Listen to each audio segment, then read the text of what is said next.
नमस्कार दोस्तों, स्वागत है आपका मेरे चैनल पर। और आज मैं आपके लिए एक और कहानी लेकर आई हूँ। मुंशी प्रेमचंद जी द्वारा रचित बहुत ही हास्यमय कहानी स्वांग। तो शुरू करते हैं। राजपूत खानदान में पैदा हो जाने से कोई सूरमा नहीं हो जाता और न नाम के पीछे सिंह की दुम लगा देने से बहादुरी आती है। गजेंद्र सिंह के पुरखे किसी जमाने में राजपूत थे, इसमें संदेह की गुंजाइश नहीं। लेकिन इधर 3 पुश्तों से तो नाम के सिवा उनमें राजपूती के कोई लक्षण नहीं थे। गजेंद्र सिंह के दादा वकील थे और जिरह या बहस में कभी कभी राजपूती का प्रदर्शन कर जाते थे। बाप ने कपड़े की दुकान खोलकर इस प्रदर्शन की गुंजाइश न रखी और गजेंद्र सिंह ने तो लुटिया ही डुबो दी। डील डोल में भी फर्क आता रहा। भूपेंद्र सिंह का सीना लंबा चौड़ा था, नरेंद्र सिंह का पेट लंबा चौड़ा था, लेकिन गजेंद्र सिंह का कुछ भी लंबा चौड़ा ना था। वह हल्के फुल्के गोरे चिट्टे, ऐनक बजा नाजुक बदन, फैशनेबल बाबू थे। उन्हें पढ़ने लिखने में दिलचस्पी थी, मगर राजपूत कैसा भी हो, उसकी शादी तो राजपूत खानदान में ही होगी। सो गजेंद्र सिंह की शादी जिस खानदान में हुई थी, उस खानदान में राजपूती जौहर बिल्कुल फना न हुआ था। उनके ससुर पेंशन सूबेदार थे, साले शिकारी और कुश्तीबाज। शादी हुए 2 साल हो गए थे, लेकिन अभी तक एक बार भी ससुराल ना जा सके थे। इम्तिहानों से फुर्सत ही ना मिलती थी, लेकिन अब पढ़ाई खत्म हो चुकी थी, नौकरी की तलाश थी।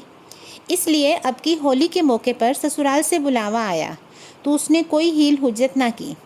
सूबेदार की बड़े बड़े अफसरों से जान पहचान थी।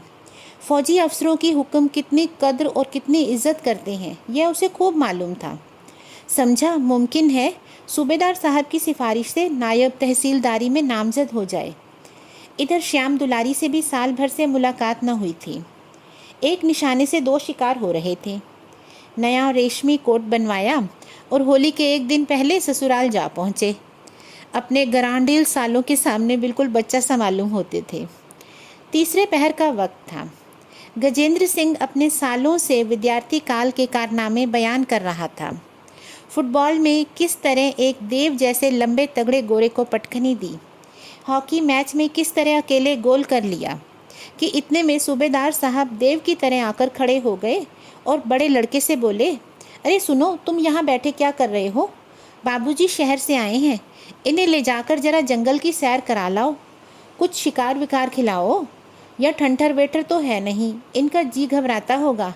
वक्त भी अच्छा है, शाम तक लौट आओगे।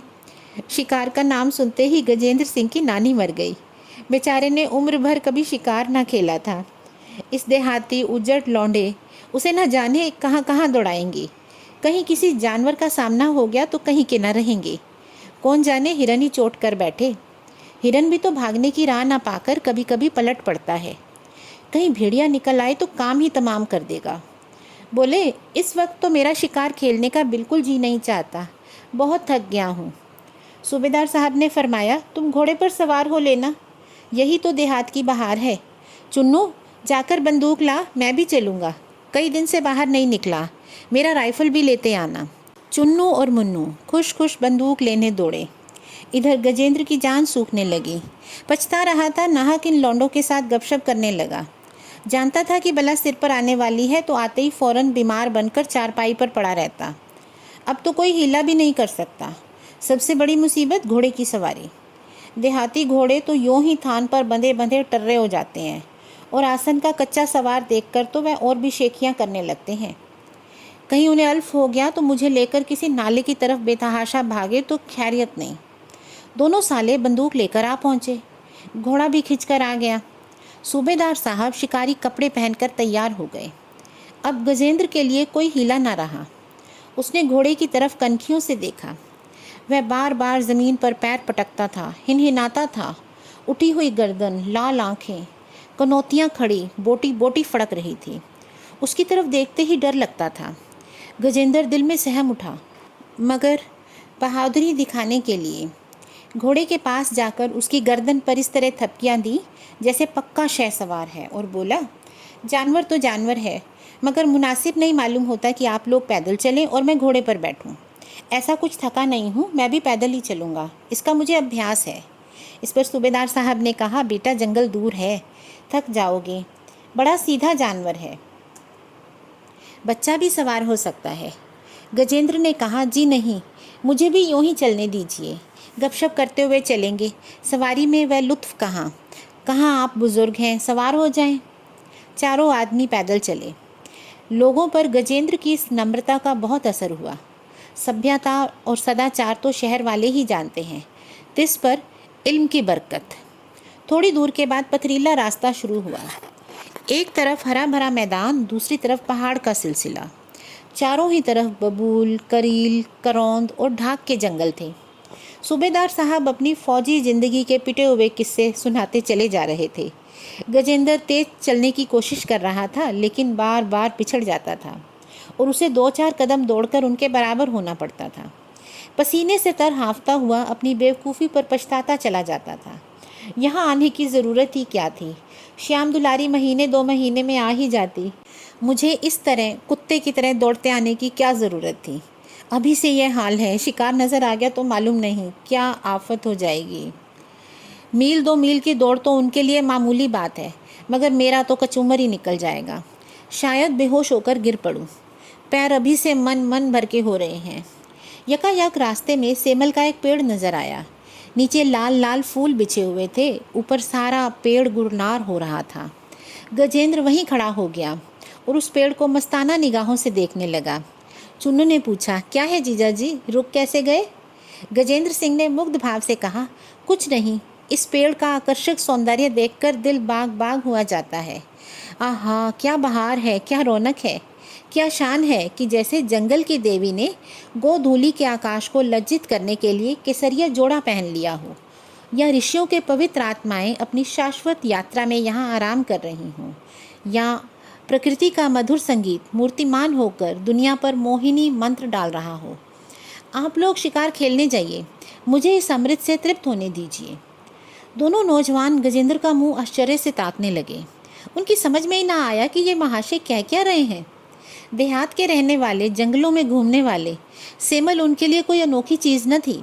उसे रोज़ देखते थे, कितनी ही बार उस पर चढ़े थे, उसके नीचे दौड़े थे, उसके फूलों की गेंद बनाकर खेले थे। उन पर यह मस्ती कभी ना छाई थी। सौंदर्य का उपभोग करना बेचारे क्या जाने। सूबेदार साहब आगे बढ़ गए थे। इन लोगों को ठहरा हुआ देखकर लौट आए और बोले, क्यों बेटा, ठहर क्यों गए? गजेंद्र ने हाथ जोड़कर कहा, आप लोग मुझे माफ़ कीजिए, मैं शिकार खेलने न जा सकूंगा। फूलों की यह बहार देखकर मुझ पर मस्ती सी छा गई है। मेरी आत्मा स्वर्ग के संगीत का मज़ा ले रही है।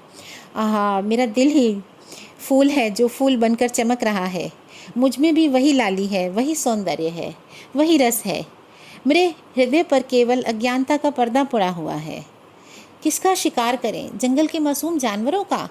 हम ही तो जानवर हैं, हम ही तो चिड़िया हैं। ये हमारी ही कल्पनाओं का दर्पण है जिसमें भौतिक संसार की झलक दिखाई पड़ती है।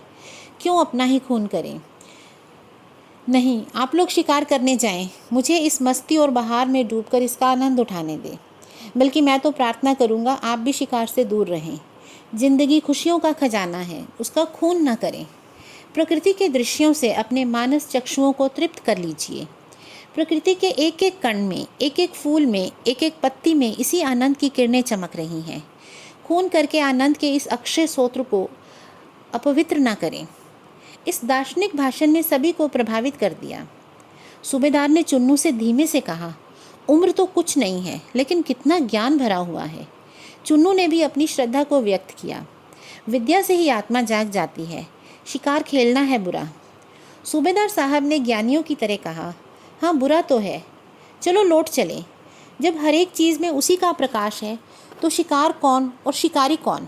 अब कभी शिकार ना खेलूँगा।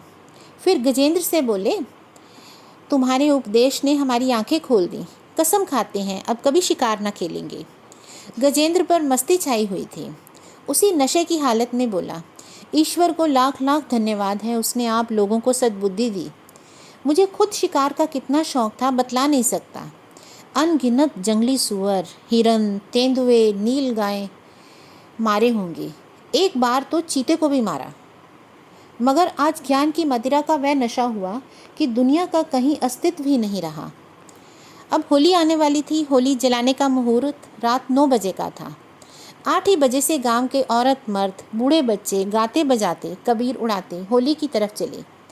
सूबेदार साहब भी बाल बच्चों को लिए मेहमान के साथ होली जलाने चले। गजेंद्र ने अभी तक किसी गांव की होली न देखी थी। उसके शहर में तो हर मोहल्ले में लकड़ी के मोटे मोटे 2-4 कुंदे जला लिए जाते थे, जो कई दिनों तक जलते रहते थे। यहाँ की होली एक लंबे चौड़े मैदान में किसी पहाड़ की ऊंची चोटी के तरह आसमान से बातें कर रही थी। ज्यों ही पंडित जी ने मंत्र पढ़कर नए साल का स्वागत किया, आतिशबाजी छूटने लगी। सभी छोटे बड़े पटाखे, छछूंदरे, हवाइयाँ छोड़ने लगे।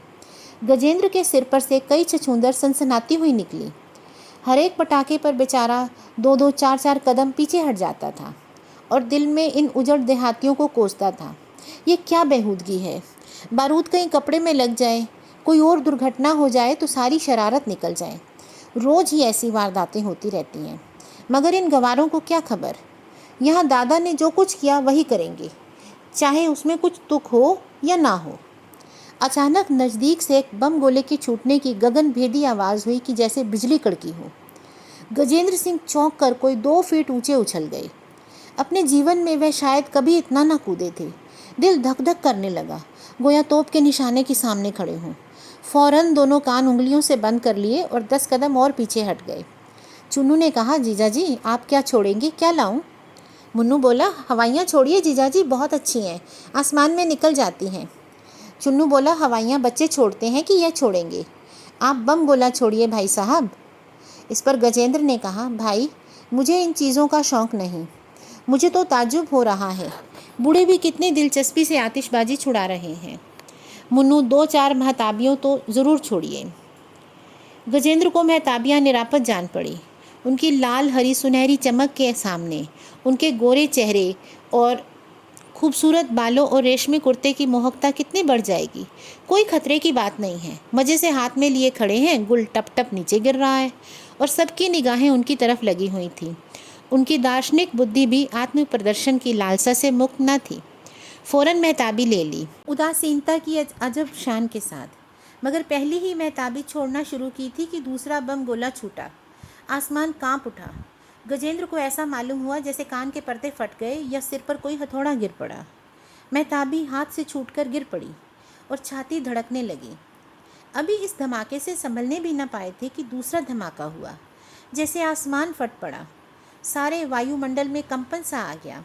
चिड़ियाँ घोंसलों से निकलकर शोर मचाती हुई भागी, जानवर रस्सियाँ तुड़ा तुड़ा कर भागे और गजेंद्र भी सिर पर पाँव रखकर भागे सरपट और सीधे घर आकर दम लिया। चुन्नू और मुन्नू दोनों घबरा गए। सूबेदार साहब के होश उड़ गए। तीनों आदमी दौड़े हुए गजेंद्र के पीछे चले। दूसरों ने जो उन्हें भागते देखा तो समझे कोई वारदात हो गई। सबके सब उनके पीछे हो लिए। गांव में एक प्रतिष्ठित अतिथि का आना मामूली बात न थी। सब एक दूसरे से पूछ रहे थे, मेहमान को क्या हो गया, माजरा क्या है, क्यों ये लोग दौड़े जा रहे हैं। एक पल में सैकड़ों आदमी सूबेदार साहब के दरवाजे पर हालचाल पूछने के लिए जमा हो गए।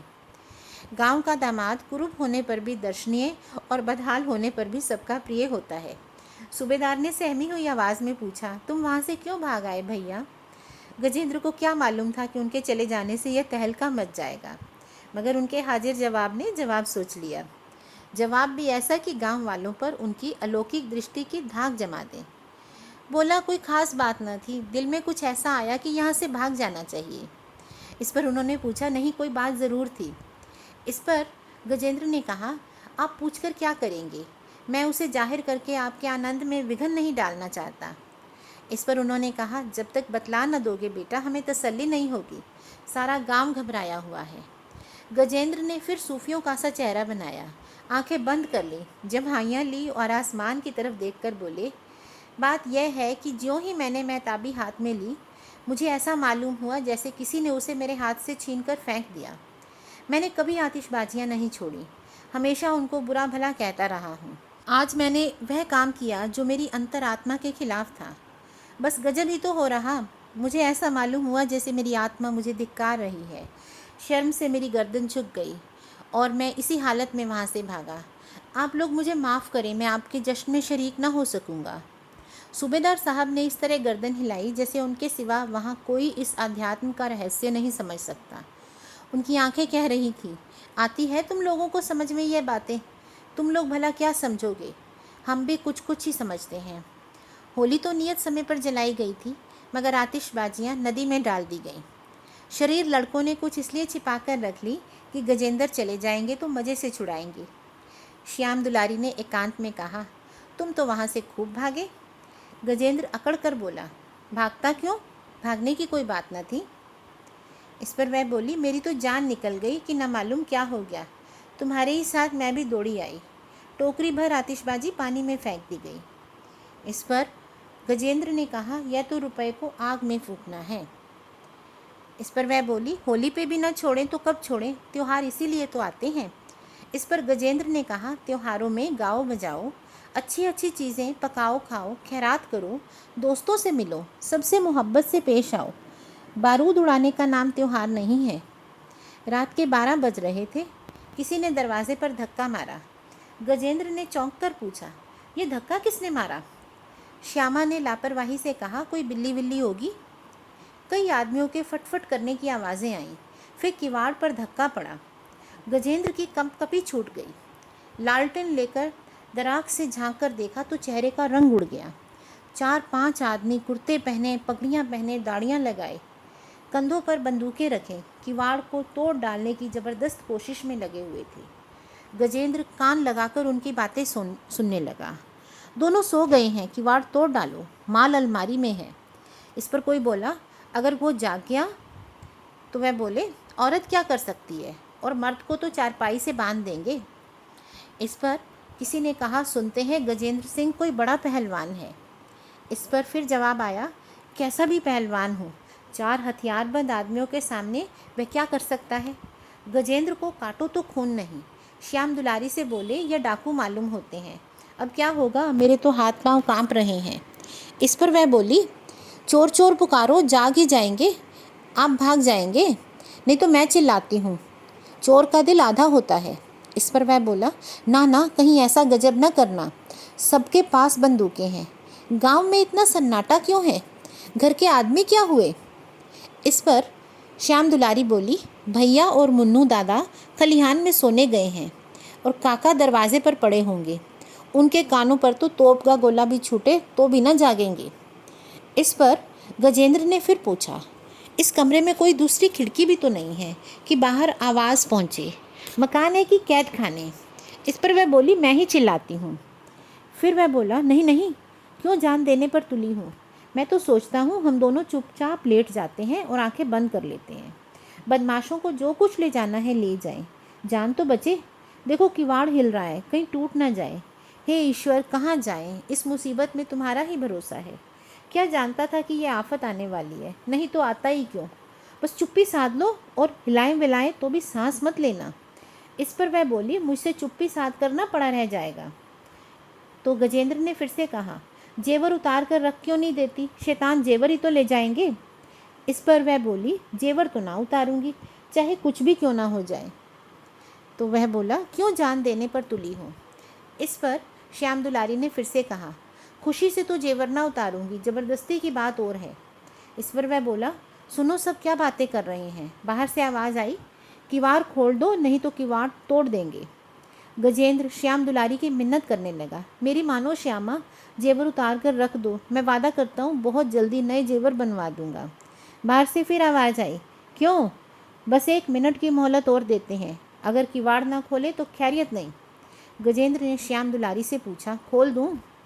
इस पर वह बोली, हाँ बुला लो, तुम्हारे भाई बंद हैं, वह दरवाजे को बाहर से ढकेलते हैं, तुम अंदर से बाहर को ठेलो। इस पर वह बोला, और जो दरवाज़ा मेरे ऊपर गिर पड़ा, 5-5 जवान हैं। तो वह बोली, तुम कोने में जो लाठी रखी है उसे लेकर खड़े हो जाओ। इस पर गजेंद्र सिंह फिर से बोला, तुम पागल हो गई हो। इस पर वह बोली, चुन्नी दादा होते तो 5 को गिराते। इस पर गजेंद्र बोला, मैं लट्ठेबाज नहीं हूँ। तो श्याम दुलारी ने कहा, तो जाओ मुंह ढाँप कर लेट जाओ, मैं उन सबको समझ लूँगी। इस पर वह बोला, तुम्हें तो और समझाकर छोड़ जाएंगे, माथे मेरे जाएगी। इस पर श्याम दुलारी फिर से बोली, मैं तो चिल्लाती हूँ। इस पर वह बोला, तुम मेरी जान लेकर छोड़ोगी, मुझसे अब सब्र नहीं होता। तो वह कहती है, मैं किवाड़ खोल रही हूँ। उसने किवाड़ खोल दिया। 5 चोर भड़भड़ करते हुए अंदर घुस आए।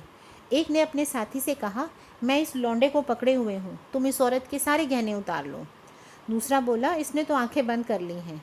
अरे तुम आंखें क्यों नहीं खोलते? तीसरा बोला, यार औरत तो हसीन है। चौथा बोला, सुनती हो रही मेहरिया, जेवर दे दो नहीं तो गला घोंट दूंगा। गजेंद्र दिल ही दिल में बिगड़ रहे थे, ये चुड़ैल जेवर क्यों नहीं उतार देती। श्याम दुलारी बोली, गला घोंट दो चाहे गोली मार दो, जेवर ना उतारूंगी। इस पर पहला बोला, इसे उठा ले चलो, यूँ ना मानेगी, मंदिर खाली है। दूसरा बोला, बस यही मुनासिब है, क्यों री छोकरी हमारे साथ चलेगी। श्याम दुलारी बोली, तुम्हारे मुंह में कालिख लगा दूंगी। तीसरा बोला, ना चलेगी तो इस लोंडे को ले जाकर बेच डालेंगे। इस पर श्यामा बोली, एक एक के हथकड़ी लगवा दूंगी। चौथा बोला, क्यों इतनी बिगड़ती हो महारानी, जरा हमारे साथ चली क्यों नहीं चलती। क्या हम इस लौंडे से भी गए गुजरे हैं? क्या हो जाएगा अगर हम तुझे ज़बरदस्ती उठा ले गए? यो सीधी तरह ना मानती हो, तुम जैसी हसीन औरत पर जुल्म करने का जी नहीं चाहता। इस पर पांचवा बोला, या तो सारे जेवर उतार कर हमें दे दो या हमारे साथ चलो। श्याम दुलारी बोली, काका आ जाएंगे तो एक एक की खाल उधेड़ डालेंगे। इस पर पहला बोला, यह यूँ ना मानेगी, इस लौंडे को उठाकर ले चलो, तब आप ही पैरों पर पड़ेगी। दो आदमियों ने एक चादर से गजेंद्र के हाथ पांव बांधे। गजेंद्र मुर्दे की तरह पड़े हुए थे, सांस तक ना आती थी, दिल में झुंझला रहे थे, है कितनी बेवफा औरत है, जेवर ना देगी चाहे ये सब मुझे जान से मार डालें। अच्छा जिंदा बचूंगा तो देखूंगा, बात तक तो पूछी नहीं। डाकुओं ने गजेंद्र को उठा लिया और लेकर आंगन में जा पहुँचे तो श्याम दुलारी दरवाजे पर खड़ी होकर बोली, इन्हें छोड़ दो, मैं तुम्हारे साथ चलने को तैयार हूँ। पहला बोला, तो पहले क्यों ना राजी हो गई थी, चलोगी ना।